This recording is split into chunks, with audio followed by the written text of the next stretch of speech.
안녕하세요, 샘입니다. 요즘 날씨가 점점 더워지고 있어요. 7월 말쯤 장마 기간이 끝나면 폭염이 찾아올 텐데 한낮에 밖에서 너무 더워서 걸어 다닐 순 있을까 싶어요. 그런데 이번 여름은 좀 안심이 됩니다. 바로 공유 킥보드 덕분인데요. 요즘 길가에 아무데나 세워져 있는 킥보드, 바로 그겁니다. 지난 몇 년간 이 1인용 모빌리티 시장은 가파르게 성장했는데요. 이젠 서울 어딜 가나 볼 수 있죠. 2018년 9월 킥고잉이 공유 킥보드 서비스를 국내 최초로 개시했는데 현재는 약 12개의 업체가 있다고 해요. 사용자 수도 지난해에 비해서 약 6배 성장했고요. 이 공유 킥보드가 핫한 이유는 바로 편리함이 아닐까 합니다. 공유 킥보드를 정기권으로 끊고 다니는 사람으로서 역에서 집까지, 역에서 회사까지 애매한 거리를 다니기에는 이 공유 킥보드가 딱이에요. 또 오토바이보다는 안전하고 자전거보다는 타기 쉬운데 생각보다 빠릅니다. 막 내면의 질주 본능이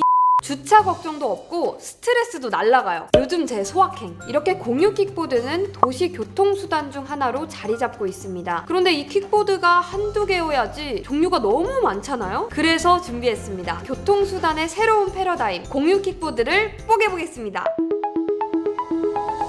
이용 방법은 다 거기서 거기에요. 일단 앱을 다운받아서 회원가입을 해주시고요. 결제수단과 운전면허증을 등록하면 준비 완료! 그런데 제가 직접 사용해보면서 알아낸 사실인데 운전면허증을 등록하지 않아도 킥고잉, 스윙, 싱싱은 탈 수 있었습니다. 반면 빔은 운전면허증을 등록하지 않으면 아예 이용조차 할 수 없더라고요. 면허까지 등록했다면 이제 킥보드를 탈 수 있는데요. 앱에서 이용하기 버튼을 누르고 킥보드에 있는 QR코드를 스캔하면 끝! 먼저 외관부터 살펴볼게요. 딱 봐도 한눈에 들어오는 킥보드가 있죠. 빔이 4종류의 킥보드 중에 제일 사이즈가 컸습니다. 핸들의 위치가 가장 높고 발판도 가장 넓습니다. 스윙은 작고 아담하네요. 저한텐 스윙이 딱이지 뭐야. 무게는 사이즈와 비례하는 것 같아요. 체감상 빔이 가장 무거웠고 스윙이 제일 가벼웠습니다. 킥보드를 타다 보면 킥보드를 들어야 하는 경우가 생각보다 많아요. 킥보드가 높은 턱을 넘지 못하거든요. 넘어가다가 제 친구는 멍이 들고 인대도 늘어나고 막 난리도 아니었어. 그래서 저는 무게도 킥보드를 고를 때 중요한 요소라고 생각합니다.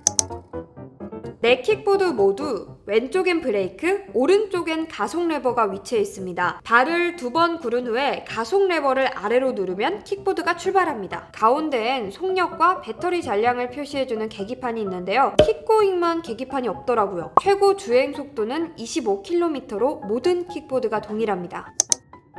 트랙션은 브레이크 아래에 있는데요. 스윙과 킥고잉은 자전거 벨의 형태고 싱싱과 빔은 회전식 벨입니다. 벨 소리는 빔이 제일 컸어요.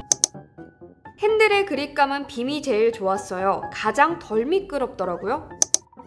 싱싱과 스윙 빔은 각사에서 자체 제작한 키보드고 킥고잉은 세그웨이사의 킥보드를 사용한다고 합니다. 킥보드를 탈 때 가장 중요하게 여겨지는 부분은 안전한가겠죠. 얼마나 안정적인 주행이 가능한지 4종류의 킥보드를 모두 타봤습니다. 속도를 한번 높여볼게요. 킥고잉보다 정말 부드럽게 속도가 올라가는 걸 느낄 수 있어요. 되게 부드럽다.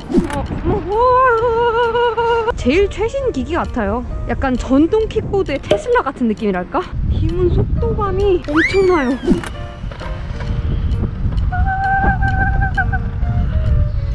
속도. 오, 굉장히 빠릅니다. 속도감은 나쁘지 않은데요. 이게 가벼워서 그런지 좀 덜컹거리는 느낌이 많아요.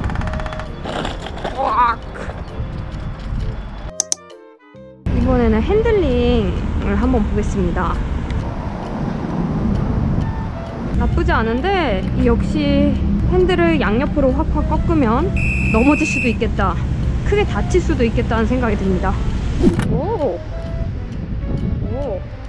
핸들링은 셋 중에 제일 부드럽게 컨트롤이 가능하네요. 이렇게 모든 킥보드가 그런 것 같은데 핸들 조절을 잘해야 될 것 같아요. 좀 뭔가 불안정하죠? 부드러운 느낌이 아니에요. 브레이크가 얼마나 잘 밟히나 한번 밟아볼게요. 하나, 둘, 셋. 바로 쓰지는 않아요. 조금 밀려나갑니다. 위험할 수도 있겠다 라는 생각이 듭니다. 브레이크 눌러볼게요. 끝까지 눌렀을 때 바로 멈추진 않았습니다. 브레이크. 자, 보이시나요? 조금 더 갔죠? 뒷바퀴 풋브레이크와 함께 눌러볼게요. 오, 이 브레이크 레버랑 동시에 당기니까 바로 멈춰지네요. 아, 브레이크 최악이야.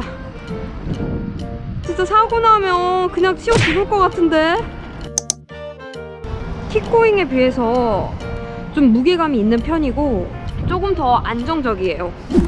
제가 지금 울퉁불퉁한 도로를 달리고 있는데 그럼에도 불구하고 꽤 안정적인 주행감을 보이고 있고요. 저는 빔이 싱싱보다 더 좋습니다.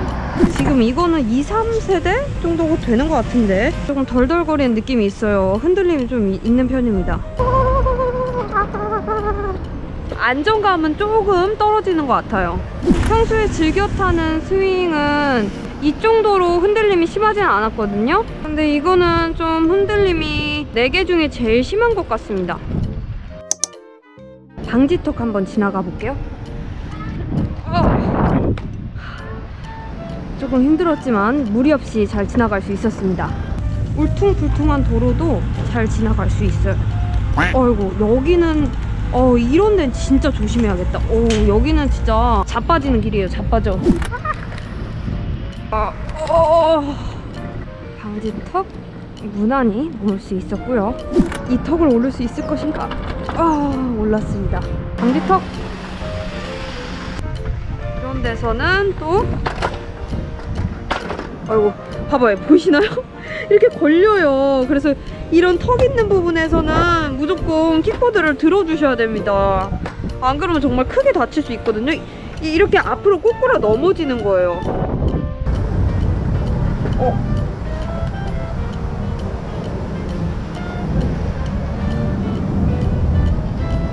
이렇게 위험한 상황이 연출되기도 합니다.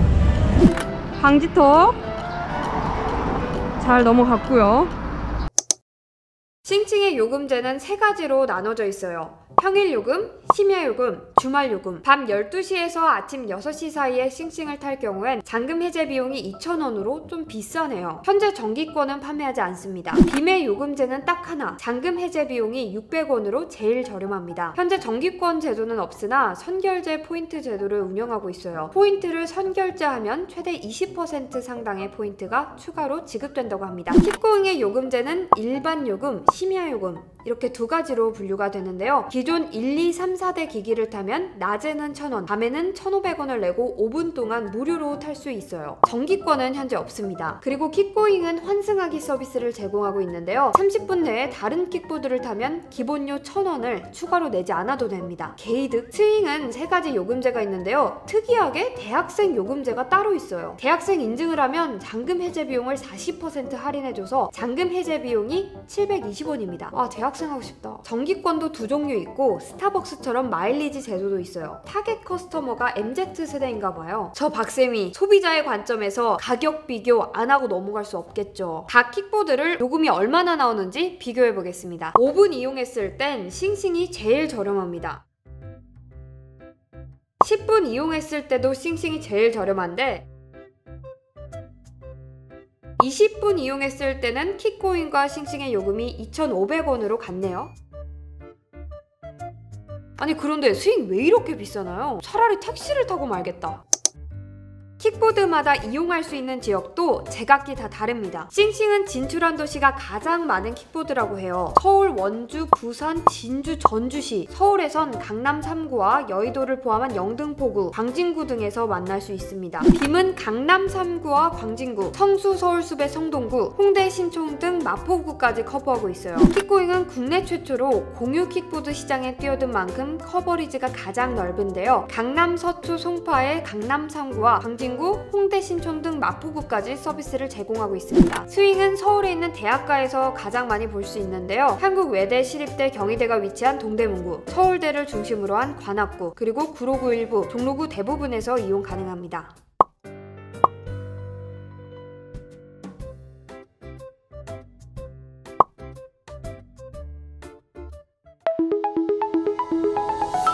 킥보드 킥보드 시장의 몸집은 커졌지만 관련법이 제대로 마련되지 않은 상황이라 여러 가지 문제가 많이 발생하고 있습니다. 킥보드는 그동안 법률상 오토바이로 분류돼 차도로 다녀야 했죠. 그러면서 안타까운 사고도 많았고요. 또 아무데나 주차돼 있는 킥보드가 통행을 막으면서 시민들이 불편을 호소하기도 했습니다. 그런데 드디어 5월 20일 교통법 일부 개정안이 통과되면서 킥보드 업계와 라이더들에게 희소식을 안겨줬습니다. 이젠 전동 킥보드를 합법적으로 자전거 도로에서 탈 수 있게 된 겁니다. 또 킥보드를 탈 수 있는 연령도 만 16세에서 만 13세로 내려가면서 면허도 필요가 없게 됐습니다. 또 헬멧 착용은 의무가 아니라 권고사항으로 변경이 되면서 단속 대상에서 제외됐습니다. 하지만 동승자 탑승에는 여전히 제한이 있고요. 안전을 위해서 헬멧 착용 꼭 하시는 게 좋겠죠? 이렇게 킥보드를 조금 더 안전하게 탈 수 있는 발판이 마련됐지만 아직까지는 개선이 많이 필요해 보입니다. 여러분, 무엇보다도 안전이 제일이에요. 우리 안전하게 킥보드 이용하자고요. 그럼 지금까지 샘이었고요. 영상이 도움되셨다면 좋아요, 구독 눌러주세요.